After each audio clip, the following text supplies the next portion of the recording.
Hai, Assalamualaikum, saya Diah Prabaningrum. Kali ini, yuk kita mengenal prosa.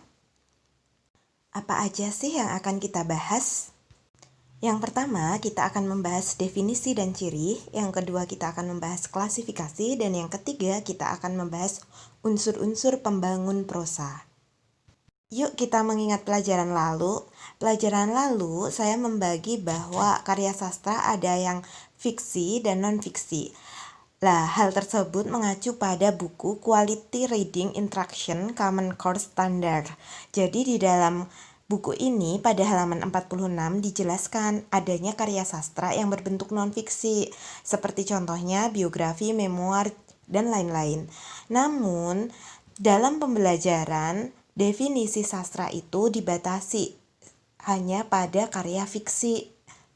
Adapun biografi, memoir, dan diary yang dinovelkan dimasukkan ke dalam kategori karya fiksi, maka disebut karya sastra, sebab di dalamnya telah bercampur antara imajinasi dan kenyataan yang pernah terjadi, maka tidak bisa dibedakan di mana batas pembaginya atau di mana batas pembaginya. Oleh karena itu, saya tegaskan kembali, karya sastra di dalam pembelajaran bentuknya adalah fiksi. Adapun prosa yang bentuknya non-fiksi seperti memoir, diary, dan biografi tidak dianggap sebagai karya sastra, tapi dianggap sebagai karya kreatif. Apabila dinovelkan, novel dari memoir, novel dari biografi, novel dari diary, dia dimasukkan ke dalam karya fiksi. Nah, sementara ciri dari prosa yang pertama adalah sifatnya penguraian, yang kedua ditulis secara rinci, dan yang ketiga ditulis secara jelas. Jadi kalau penulisannya itu terurai, rinci, dan jelas, maka dia masuk ke dalam bentuk karya sastra yang disebut prosa. Maka dapat disimpulkan, karya kreatif ada dua, fiksi dan non-fiksi. Lah, yang bentuknya fiksi atau prosa atau sering disebut karya sastra memiliki ragam cerpen, novelet, dan novel. Sementara yang non-fiksi yang berbentuk memoir, diary, biografi, dan masih banyak lagi, meskipun ditulis secara terperinci, ditulis secara jelas, dan sifatnya penguraian, tidak bisa disebut sebagai karya sastra. Utamanya di dalam pembelajaran ya teman-teman, karena di dalam pembelajaran karya sastra definisinya dibatasi pada sebuah karya yang dinilai fiksi atau yang bersifat fiksi. Oh ya, terkait dengan cerpen, cerpen adalah bacaan sekali duduk, karena cerpen itu adalah bacaan yang lebih ringkas dari novelet ataupun novel. Sementara novelet itu bacaan yang panjangnya lebih panjang dari cerpen tetapi tidak sepanjang novel. Sementara novel merupakan jenis karya sastra yang renyah prosa dengan penulisan yang terpanjang. Lah, pada perkembangannya ada yang disebut sastra cyber atau sastra yang persebarannya di internet. Lah, sastra cyber ini salah satunya yang renyah juga prosa. Lebih berkembang lagi pada sastra cyber ada yang disebut flash fiction.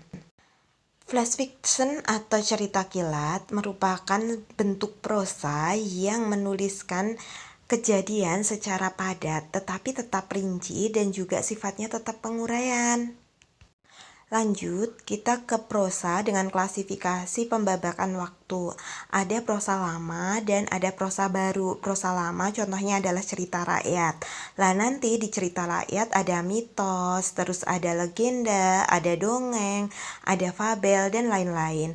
Sementara prosa baru ya seperti yang tadi kita bahas, ada cerpen, novelet, dan novel. Yuk kita masuk pada unsur-unsur pemaunya. Ada unsur intrinsik, ada unsur ekstrinsik. Unsur intrinsik berupa alur, tokoh dan penokohan, latar, pusat pengisahan, sudut pandang, gaya, dan tema ataupun amanat.